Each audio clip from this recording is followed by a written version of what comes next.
नमस्कार दोस्तों, Radhe Krishna. Welcome to Shyam दीवानी जी। तो दोस्तों, आज की इस वीडियो में मैं आप लोगों को सुनाने वाली हूँ कार्तिक माह के महात्म का नवा अध्याय। तो दोस्तों, जिन लोगों ने चैनल को सब्सक्राइब नहीं किया, प्लीज़ सब्सक्राइब कर लें और बेल आइकन को जरूर टैप कर देना। और वीडियो अगर मेरी आप लोगों को पसंद आए तो प्लीज़ लाइक शेयर करना नहीं भूलें। कमेंट करके ज़रूर बताइएगा कि कैसी लगी आप लोगों को।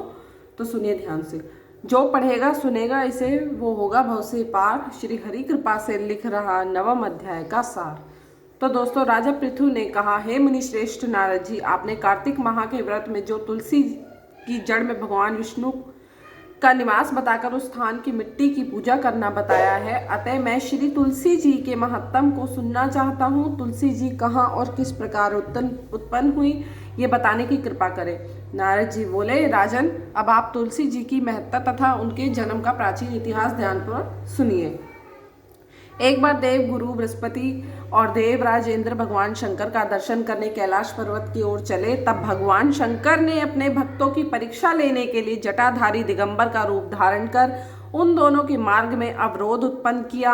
यद्यपि वो तेजस्वी, शांत, लंबी भुजा और चौड़ी छाती वाले गौर वर्ण अपने विशाल नेत्रों से युक्त तथा सिर पर जटा धारण किए वैसे ही बैठे थे, तथापि उन भगवान शंकर को न पहचान कर इंद्र ने उनसे उनका नाम और धाम आदि पूछते हुए कहा कि क्या भगवान शंकर अपने स्थान पर हैं या कहीं गए हुए हैं।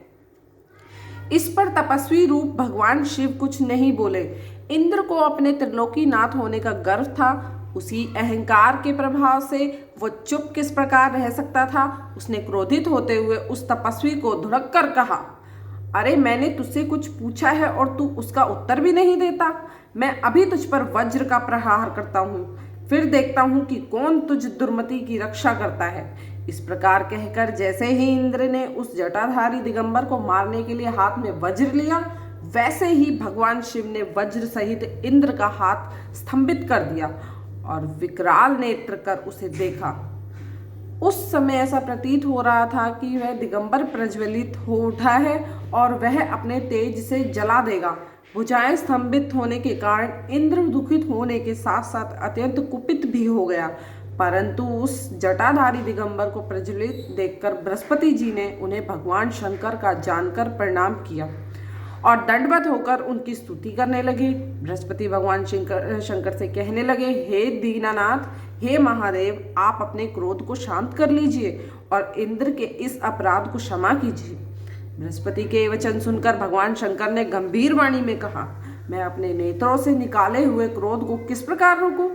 तब बृहस्पति ने कहा, भगवान, आप अपना भक्त वत्सल नाम सार्थक करते हुए अपने भक्तों पर दया कीजिए।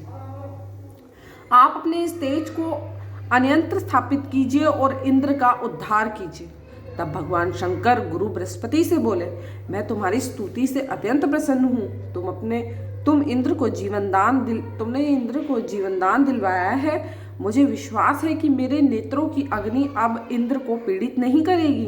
बृहस्पति से इस प्रकार कहकर भगवान शिव ने अपने मस्तक से निकाले हुए अग्निमय तेज को अपने हाथों में ले लिया और फिर उसे क्षीर सागर में डाल दिया। तत्पश्चात भगवान शंकर अंतर्ध्यान हो गए। इस प्रकार जिसको जो जानने की कामना थी उसे जानकर इंद्र तथा बृहस्पति अपने अपने स्थान को चले गए। तो दोस्तों, ये था कार्तिक माह का नवा अध्याय जो मैंने आप लोगों को सुना दिया। और अगर आप लोगों को मेरी वीडियो, मेरी आवाज़ पसंद आए तो प्लीज़ मेरे चैनल को सब्सक्राइब, लाइक, शेयर, कमेंट करना नहीं भूलें। मिलते हैं अपनी नेक्स्ट वीडियो में, तब तक के लिए नमस्कार, राधे कृष्णा, बाय बाय दोस्तों।